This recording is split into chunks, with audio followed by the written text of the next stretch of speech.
had never seen before. And boy, what a shock I got when I looked down and saw that the moving steamboat, with a big paddle wheel on its back, was in fact flying through thin air. Underneath us, there wasn't any water, only mountaintops. I have always been afraid of heights, so I tried to grab onto the person standing next to me. But that was before I knew anything about who I was, or rather had become. The person next to me was an adult and a spirit as well, so I just went right through her body with a plunging sound, like we were both made of water. We both fell to the wooden deck. She wore a big hat with a flower on it and a puffy dress. Her face seemed stiff, maybe because of the fall. While lying on the floor, she spoke to me first.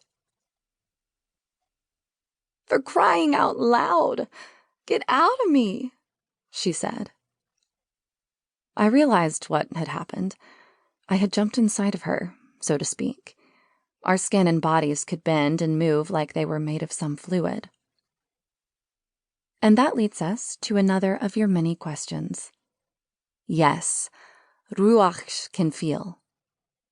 I can feel it when people touch me most times, and I definitely feel it when I jumped inside that lady. It didn't hurt, though. It just felt strange and weird and a little clammy. The woman next to me told me to calm down when we got back to our feet. I was, naturally, frozen with fear. "Who are you?" I asked. The woman chuckled. "Now, where are my manners?" she said and reached out her hand. I took it in order to shake it, not knowing what else to do, but my hand just went straight through hers, making that plunging sound again. She looked at me and then at her hand.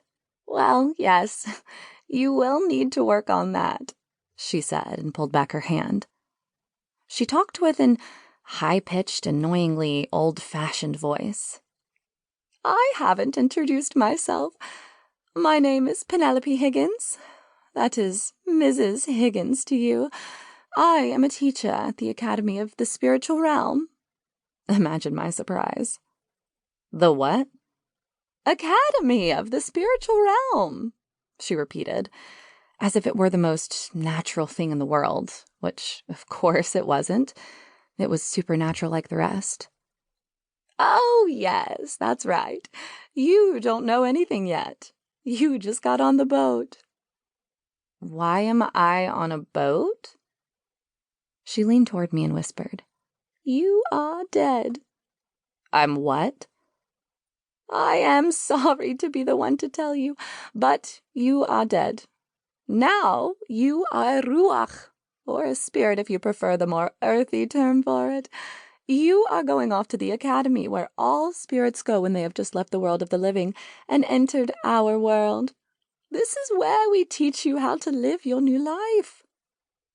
"What? I mean, how?" I asked, very confused and slightly panicking. "Well, you did come home a little unexpectedly," she said and looked at me as if the cat had brought me in. Then she smiled a kind of weird and scary smile.